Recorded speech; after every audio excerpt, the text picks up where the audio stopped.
not understand, what it is when we talk about how important it is to have a country that works. Uh, Tebawo, many of the businesses in Yoruba land that collapsed, that folded up, is because we were in one country called Nigeria. Mo kí gbogbo ẹ̀yin tẹ́ ń wò wá láti Cote d'Ivoire. Mo kí ẹ̀yin tẹ́ ń gbọ́ mi ní gbogbo ibi tí olúkálùkù bá ti ń gbọ́ mi. Ẹ bá mi gbọ́wọ́ lé share button kí ẹ dẹ̀ invite àwọn èèyàn. Ẹ rántí pé nílẹ̀ Yorùbá, a ní olùwà glass. A ní gbogbo glass tí a fi ń produce many things and also using that for export purpose. But today, all that is no longer available because Nigeria failed every single one of us. And this and more reason why we are clamoring that Nigeria should be allowed to exit. Well, 2:31 a.m. somewhere around the globe, everywhere is different. So as usual, this platform. I go out in the morning. Màá wá fi platform mi láti fi jẹ́ kí ẹ̀mí tiẹ̀ náà kó máa wò pé n tí Koiki ń sọ yìí ṣó wà, if you look at this truck tó ń dé nísìn, this particular truck, ẹ má bínú ẹ̀yin tẹ́ wà lórí, some of the platform I not say it. I'm trying to adjust so that everybody can see. So if you look at this truck, tó ń reverse wá bá mi, this particular truck tó ń reverse, in tó wá ṣe ni pé ó wá deliver nǹkan kan ní bíbáyìí tó ń pè ní window, doors and facade. I'm telling you that industry is the only way out to protect a Yoruba land. So what they have come to do is a delivery of what we can call window, doors, àti facade. Nílẹ̀ Yoruba, we can build many houses. Those houses, we need windows. Those houses, we need doors. We can build offices where they will need windows, they will need doors. Nígbà kan rí, a gbọ́ pé ilẹ̀ Yorùbá ló ti ń produce many of such. What went wrong within 64 years of being part of Nigeria? Kí ló dé tílẹ̀ Yorùbá ò produce nǹkan kan mọ́ lénìí? And what can we do to rescue our people from this danger? But unfortunately, if you look at there, you see trade, manufacture of glass, windows, and doors. Many businesses in this location, Timowayi. And what thing is, when do you want to understand that Nigeria failed us because it was never meant to be our own? Until we leave Nigeria, then you will understand why we are fighting on a daily basis, using our platform to educate us. Láàárọ̀ tí gbogbo wa bá jí, lẹ́yìn ìgbà tá a bá bẹ Ọlọ́run tán pé kó jẹ́ ká rí ṣe. The question is, how do you want to rí ṣe nílùú tí kò produce nǹkan kan? What do you plan to do? When you wake up in the morning, you wake up and then what do? You're just praying. Prayer cannot solve problems. Prayer is not to solve problems, but country is meant to solve your problem, and then prayer will be there to make sure that when you apply for the job, you are going to get the job. But when you apply for a job that is not there, why are you calling for prayer? Moke Allen Kondi, Moki Mr. Adetunde, just to appreciate some of you, Honorable Oladejo Latunde Mosaiti, Yawa Adoni Adegunle, even though pé kí mi gbogbo yín ẹ̀kan wọlé ni, èmi rí yín dẹ̀ ṣe ń wọlé. Mo kí Yawa Tèmítọ́pẹ́ Báṣọ̀run, mo kí mọ́mì mi Bọ́láńlé Wúsù, mo fi tọ̀wọ̀tọ̀wọ̀ mo fi ń kí yín o. Ó wà important pé tẹ́ bá wọnú platform because tẹ́ bá lọ síbi tí wọ́n ti ń ṣe prayer. I know that many of you go in there and you say good morning. You say, in Jesus' name, inshallah. But kí ló dé tẹ́ bá wá sórí àwọn platforms tiwa, you all very quiet. Very, very quiet, encouraging, because coming out to come and talk to you is also for you to encourage us. See, if I jáde nísìn, nobody knows, that I'm live. But tẹ́ bá jáde is for you to encourage us. So tẹ́ bá wọnú platform, ẹ kí wa, kì í ṣe ghost, because tó bá jẹ́ pé ibi tó ti ń ṣe prayer, tí bàbá Kúmúyì ń ṣe prayer, tí bàbá Adébóyè ń ṣe prayer, tí Pastor Jerry ń ṣe prayer, tí bàbá mi Adébáyọ̀, bàbá mi Máyọ̀wá, bàbá mi Tibetan, and all these bàbá mi Akéwògbà Gold, gbogbo yín lẹ máa ń sọ̀rọ̀ síbẹ̀ náà. Tó bá dẹ̀ jẹ́ pé ibi tí ẹ ti máa lọ ń wo àwọn talk show tó máa ti ń bú wọn tó máa ń búra wọn tó máa sọ̀rọ̀ okó àtòbò púpọ̀ inú yín máa rẹ́rìn ẹ máa comment tó bá dẹ̀ jẹ́ pé ibi tó ti ń ṣe fracas gbogbo ẹ̀ náà lèmi náà máa ń rí yín níbẹ̀ so tẹ́ bá wá sórí platform tí wọ́n ti ń ṣe self determination ẹ encourage wa ẹ comment so that kálẹ̀ wẹ̀ inú òtútù ni mo wà nísìn ẹ kúkú force mi pé kí wọ́n ṣe léyìí èmi ló wù pé kí wọ́n bá yín sọ̀rọ̀ so that kẹ́ lè mọ̀ pé lótìtọ́ ní tí Koiki ń sọ yìí I mean ẹ rí i pé mo dira bí baba Suwe ni so èmi máa kí yín ọ̀tá yín ò bá kí mi anyway mo kí Mr. Gbénga Olúṣọlá mo kí àwa Rebecca Fúnkẹ́ mo kí mọ́mí mi Sharon Esther mo kí Jeremy Jami good morning bàbá mi Lukman ẹ ṣé gan ni mo kí Pamela mo kí àwa Comfort Adeleke Sadiq mo kí ní gbogbo Òkè Ògùn mo kí Jackson Agbo Owólabí Rẹ̀mílẹ́kún mo kí yín now Allen Conde ni Nigeria can only produce terrorists and Sharia that is all they can produce now what the fame offload ní bíbáyìí so mi ṣe jókòó let me màá kọ́ máa fi wọ̀nyí díẹ̀díẹ̀ so Ifá ni ìmọ́lẹ̀ ayé bẹ́ẹ̀ ni mo kí yín Akójúmọ́ Àkànjí Ọládàpọ̀ mo kí brother mi Dizzyman 123 mo kí yín sir Mr. Abiodun Adeosun mo kí yín mo kí Aziz Shakiru mo kí Mukaila Saliu Ojúre Dakote mo kí yín Alade Kadere wọ́n ní I love you so much from Côte d'Ivoire ọmọ Yorùbá pọ̀ gan ní Côte d'Ivoire tọ́dẹ̀ ń ṣe dáadáa mo kí yín àwa ìran ẹ̀sìn ìran ọmọ aládé mo kí yín good morning Peter Sunday good morning Shola Allen good morning ẹ jẹ́ ká tẹ̀síwájú torí àsìkò wa now when we talk about your morning how are you? I'm all right, thank you. And you? Cold. Really? Yeah. Okay. Where have you traveled from? From within the UK. Oh, okay. So ẹ jẹ́ kí n so lẹ́ẹ̀kan sí ẹ jẹ́ ká máa wo nǹkan ṣe ń sọ fún èèyàn wa pé until tí a bá exit Nigeria a lot of us might not understand the importance. So are these doors and windows? Yeah, frames. Frames. Yeah, frames. Okay. So how many delivery you got to every day? Sorry? How many delivery you do every day? Yeah, every day. Yeah. One delivery? No, we have 6 or 7. 6 or 7. Not too Yeah, bad. yeah, Not too bad. Yeah. Not too bad. Yeah. So carrying on this thing.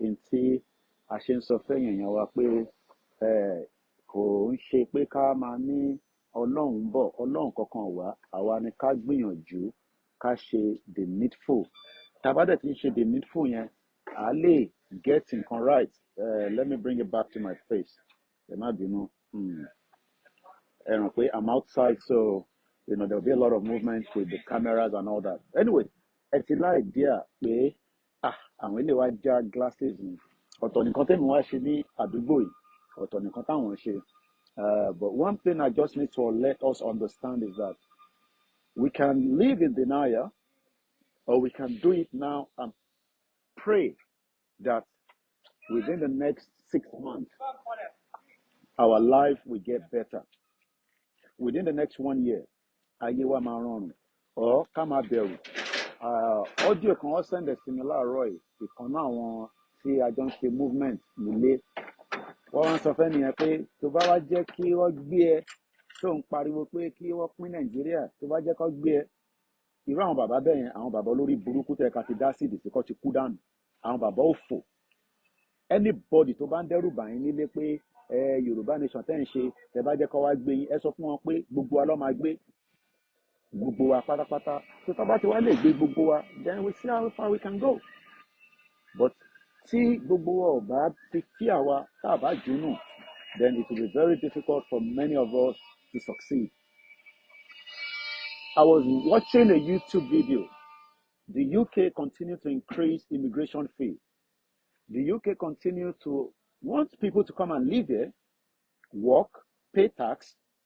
But in that one, ronú pé tàbá ní country tiwa, many people will live in our country, come and work in our country.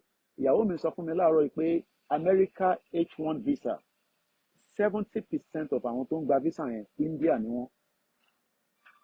Ṣé ẹ̀yin náà gbàdúrà pé ká ní country tiwa káwọn èèyàn wá sílùú wa kó fi wá ṣiṣẹ́. Ṣé ẹ mọ̀ pé tá a bá ní country, iṣẹ́ mélòó lẹ́yìn lè ṣe? Why do you think that people are traveling to UK and Europe and going to look for jobs? Because the job is there. There's no people to do the job.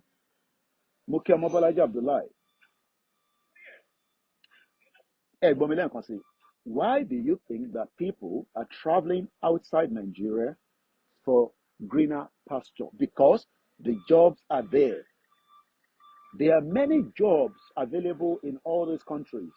But most of those countries also want to restrict the kind of job you can do. That is if you do not have the right papers to live there as a citizen. This man, Koikimedia, is saying that we need a system. We need a system and a Yoruba nation that works based on the Yoruba nation mission and objective. To delete it, delete it. Machine kalowo. Gbomiye. Bẹ́ẹ̀ ni a kó òtútù. Kí la máa ṣe sí? Àti gbé bẹ́ẹ̀ for 25 years. Let's go further. Mo ti fi àwọn tó wá já window wọ́n wá já fún iléeṣẹ́ kan níbí báyìí nísìn. Ẹ jẹ́ tún fi wọ̀nyí lẹ́ẹ̀kọ̀ọ̀kan sí again. Mo kí gbogbo wa. One thing we need to understand is that nobody is going to rescue us. We need to rescue ourselves.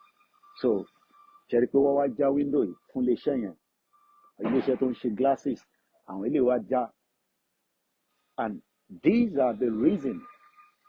November ni kéèsì Bezani. November ló ń bọ̀. Mo ti lọ pa. All right, let's go back to the Twitter. Twitter mi ti lọ end. All right, I'm not going to change the camera again. I'll just leave it. At least it's an idea what is happening behind me. Ọ̀tọ̀ nìkan tí mo wá ṣe ládùúgbò yìí, but again, tí bá wà níta mo máa ń like fún yín ní the view of what London looks like and what people are doing in different locations. Now, let's go further. November la máa ṣe kéèsì Dezani. Kọ́lọ́n kó ṣọ́wá dìgbà yẹn. Kọ́lọ́n jẹ́ kí by November kí ìran Yorùbá náà ti máa sọ pé a ti wà ní situation kan tí a ti fẹ́ kúrò ní Nàìjíríà. Subject tí gbogbo wa bá rẹ́dì tàn délẹ̀. Mo kí brother mi Yẹmí Fátókè. So bí ṣe ń sọ lọ láàárọ̀ yìí, bí mo ṣe ń bá ọ̀rọ̀ mi lọ láàárọ̀ yìí.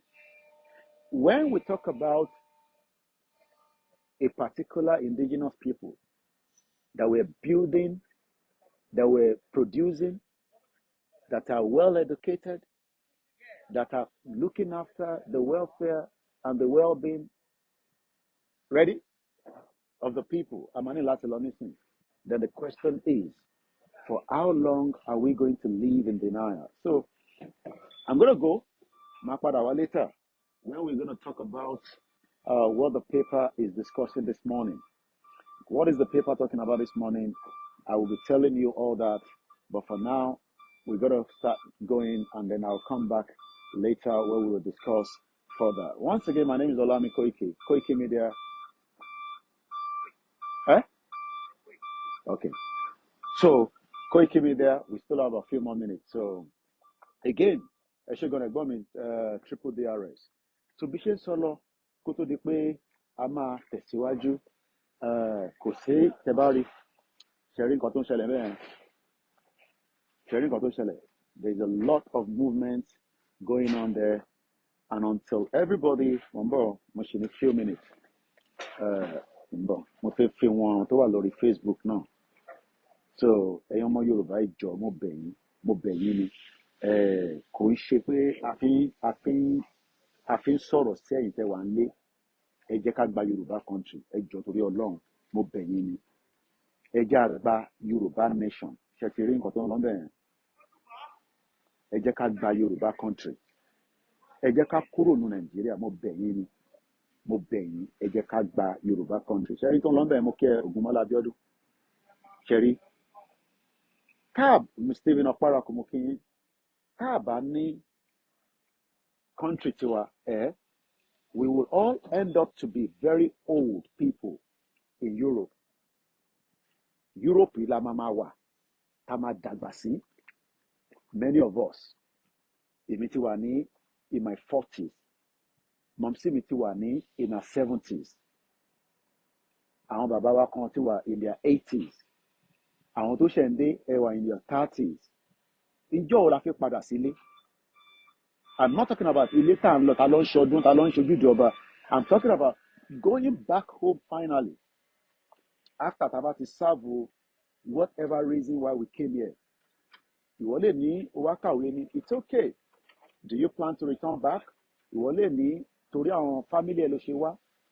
Everybody left Nigeria for different reasons. But are we thinking about when do we have it at the back of our mind? Ṣẹ̀gbọ́ èdè tó ń sọ bẹ́ẹ̀ ní tí mo gbọ́ nǹkan tó ń sọ.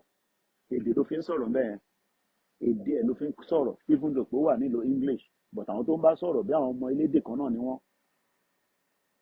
When do you want us to return home? Ẹ̀yin tẹ́ wà l'Amẹ́ríkà, ẹ̀yin tẹ́ wà ní Canada, ẹ̀yin tẹ́ wà ní Malaysia, ẹ̀yin tẹ́ wà ní Libya, ẹ̀yin tẹ́ wà ní Cote d'Ivoire, ẹ̀yin tẹ́ wà ní Sierra Leone. Níjọ́ wo lẹ fẹ́ padà sílé? Okay, there's nothing wrong níbi tá a wà. It's good to travel, but níjọ́ wo la fẹ́ relocate padà sílé? When do we plan to relocate back to our own original country, our own original land, which is Yoruba land? Because land tí mo wà tó ń pè ní England kò ń ṣe land mi, even if I have the right document to live in this country. Even if I have the right to live in England, England ò kì í ṣe ìlú mi. So when do you want us to return back home? Ṣé fẹ́ kákọ̀ wà níta? Okay, àwa tá jẹ́ bí activist báyìí, a lè pa gidi wá sílé, because tá bá wá sílé, everybody knows what they're going to do to us. So that is pé ṣé ẹ̀ ń gbàdúrà pé káwa àti bẹ̀rẹ̀ iṣẹ́ báyìí nísìn. So prayer ti yín ni pé ká wà níta, ká máa pariwo Yorùbá nation, kí Yorùbá nation ẹ má dẹ̀ dé. Àdèlè wálé, ẹ̀yin tẹ́ wà ń lé, wọ́n ti gáàgì yín. Àwọn tó dá sí, àwọn ò lè lọ́lé, àfi pé kọ́kọ́ lọ sọlídé kọ́ padà. Tọ́lọ́ bá dẹ̀ sọ wọn dé padà, tó pa wọ́n sí Nàìjíríà. Because even the smallest mosquito lè pààyàn sí Nàìjíríà. Tí mosquito bá gé aráàlú òyìnbó jẹ. Torí mo mọ̀yàn kan tó ṣẹ̀dé ní January. Ní January ni o, ó lọ ní January, ó ti dé padà. Kódà, in tó sọ nípa mosquito, kò ń ṣe kékeré. Ní ó gba injection 4 kó tó lọ Nàìjíríà. Ó gba injection ní malaria, ó gba injection ní wọ́n tẹ̀ tún sọ pé kinní kan àwọn ẹ mọ̀ pé tíyàn bá lọ toilet tó bá fọwọ́ ẹ̀ dáadáa, residues tó wà lọ́wọ́ ẹ̀ yẹn tó bá wọnú oúnjẹ tó ń jẹ ó lè pààyàn. So púpọ̀ nǹkan tó ń pa yín ní Nàìjíríà are because ẹ wà conscious of your hygiene. Ibi tí mo jókòó sí nísìn, ẹ wò, kí tó jókòó sí bíbá nísìn, mo fi pépà tẹ́lẹ̀ because mo jẹ́ kí kòkòrò kan gé mi jẹ nídìí. Ẹ rí, kí tó jókòó sí bíbá nísìn, mo fi pépà, mo fi tẹ́ ilẹ̀ bẹ̀ torí pé mo ò lè jẹ́ kí kòkòrò kó gé mi jẹ nídìí. Ẹ jẹ́ n fi wọ̀nyí tẹ́ wà níbà. Ìdí tá ṣe ń sọ fẹ́yìn tẹ́ wà lé ní ẹ̀ sórí. Because mo wà conscious of my environment. I am conscious of my environment. Mo kàn lè jókòó síbẹ̀ yẹn yàtọ̀ sí pé ó máa tutù mọ́ mi nídìí. But báwo mi ṣe máa kàn jókòó? So àwa wà very conscious of our hygiene. Ẹni tó lọ́lé yẹn nígbà tó pè mí wọ́n ní Mr. Koiki, wọ́n náà lọ́n ló ní káwọn gba injection yẹn. Wọ́n ní malaria mosquito jẹ ṣégè sáwọn lára. Wọ́n láti tó ra Imodium. Imodium yẹn ni pé tíyàn bá ń lọ toilet torí pé omi tí yóò clean ní Japan, omi tó clean jù ní gbogbo àgbáyé wọ́n ní Japan ló wà. So kí ni báwo la ti fi sọ sí pé ókè mò ń bẹ̀ wá, mò ń bẹ̀ gbogbo wa. Mo kẹ́yìn tẹ́ ń kí ni, ẹ má bínú pé mo kí ibẹ̀ ṣe ń pè mí pé Koiki àti wọlé àti kí ẹ má bínú. Ọwọ́ mi gan ó ti freeze díẹ̀, but it's okay. Lẹ́ǹkọ̀ọ̀kan máa ń fi enjoy weather yẹn náà. Kò kọ̀ dá kó pọ̀ jù náà ni. So èmi ò mọ bí ẹ bá ṣe tún fẹ́ explain ẹ̀ sí. Èmi ò mọ ta tún fẹ́ sọ ju bá ṣe ń sọ yìí lọ. Mo kí Mr. Lukman. Mo kí bàbá wa Jina Mayor ẹ ṣé gan ni sir. Mo kí ìyá mi Evangelist Janet JP. Mo kí ìyá wa Adijat Bọ́sẹ̀ Ìṣọ̀lá. So èmi ò mọ bá ṣe fẹ́ sọ sí. Background mi nísìnyí rí wọn. Ilé-iṣẹ́ kan nìyẹn, factory. A lè máa wà in denial. Àwọn governors wa mọ gbogbo ilé. Kí ló cost Ogun State governor kó transform Ogun State into the kind of city tó máa wà enabling environment? Èyí táwọn èèyàn fi ń ṣe kí ló ṣe YouTube wa. ó ń lọ bí ilẹ̀kẹ̀ jù báyìí àmọ́ tó ṣe YouTube ẹ̀ ó fi ẹ́ so èmi ò mọ̀ I don't know what more we can say you know láti fi rescue internet ẹ̀ ló ṣe internet YouTube wà tó wá so èmi ò mọ̀ tá a fẹ́ sọ ju tá à ń sọ yìí lọ ẹ má bìnrin ìta lórí Facebook mo ní láti check hotspot mi what more we can say wọ́n sọ fún yín pé politics ló máa solve the problem Nàìjíríà ṣé ó solve ẹ̀ láti 25 years tó ti ń ṣe politics in 25 years tó náà ti ń ṣe politics ní Nàìjíríà ṣó resolve problem kàkà kó solve ẹ̀ ó ń decline ni like I said yesterday báwo la ṣe máa wà nínú country tá a sọ pé country wa and our life is not growing kàkà kí life wa grow ó ń decline ni mo kí wọ́n mímí Abọ́sẹ̀dé Alábá mo kí Mr. Sọjí Rótìmí mo kí Ògúnmọ́lá Abíọ́dún lẹ́ẹ̀kan sí Sodiq Adédèjì mo kí yín so mo bẹ̀ wá let us all work towards the right to self-determination ẹ má yẹ káwọn àwọn brothers yín tó wà láàbúrò máa sọ fún yín pé ẹ má dá Kóìkì lóhùn ẹ sọ fún àwọn pé káwọn padà wálé táwọn bá tó bẹ̀ ẹni kọ́ padà wálé if truly Nigeria is working let them return back to Nigeria because irọ́ táwọn èèyàn máa pa ni pé Nigeria ṣì máa ṣiṣẹ́ Allen Conde mo kí ẹ jàre at what point ní Nigeria máa ṣiṣẹ́ my brother the way Nigeria thinks like slave good thing is negative to them ẹ mọ̀ mọ́ tó ṣe ó kàn lọ bí ilẹ̀kẹ̀ dín ní íńtánẹ́ẹ̀tì ẹ̀ ló ó kàn reconnect mi so fóònù ẹ̀ ti overwork òun lè lè ó kàn reconnect mi so there's not much I can do to that a wà lórí Twitter náà anyway so what more báwo la ṣe fẹ́ ká tó explain ẹ̀ ẹ bá wo mọ́tò tó ń lọ lẹ́yìn mi nísìnyí ṣẹ́rí industrial area ni mo wà yìí bíi hub kan ni oríṣiríṣi nǹkan ló ń ṣe níbẹ̀ oríṣiríṣi ni àwọn nǹkan tó ń ṣe níbí báyìí bó ṣe jẹ́ kó wà káàkiri ní gbogbo ilẹ̀ Yorùbá nìyẹn but apparently many people will tell you oh shut up come back home so you expect us to leave a system that is working káwá jókòó síbi tí àjọ máa wúra wa lójú so ẹ fẹ́ kí èmi náà máa dẹni tó máa tọrọ owó nílé many of you want to work but kò sí industry kàkà kí industry wà gbogbo alamọ tó convert ẹ̀ sí how can we have 60 million Yoruba people and most of them doesn't have good quality life their life has declined rapidly their life so èmi ò mọ bá ṣe fẹ́ sọ̀rọ̀ yìí sí I don't know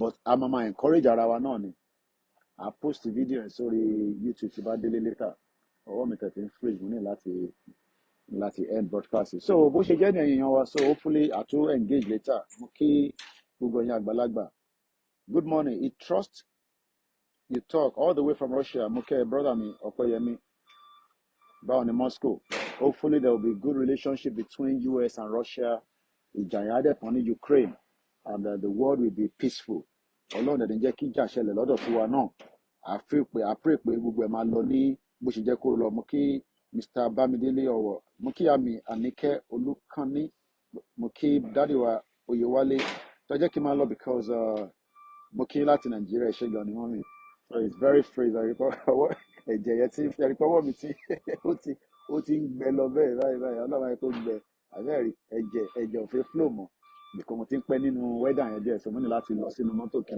n lọ gba warmth so a sọ̀rọ̀ later again hopefully I will have a bit of more time and we can engage àdúrà wa gbà ọlá àbáwá dúró ti bàbá wa Akíntóyè á dúró ti olóyè Ìgbòho á dúró ti gbogbo wa náà Fúlàní ò ní jí wa gbé o wọ́n ní jí family wa gbé àṣeyọrí tó lè wà bẹ́ẹ̀ náà ni pé kí gbogbo wa ká fọwọ́ ká jọ sọ mo mọ̀ pé lóòótọ́ èyí tí ẹ̀ ń ṣiṣẹ́ ní civil service ní this and that ẹ̀ ní lè dá sí i but nígbà tá a bá ti jáde fún rally ẹ jẹ́ kí gbogbo wa ká jọ jáde ní o so láṣẹ Èdùmàrè so for now it is Koikimedia bringing the world closer to your doorstep good morning.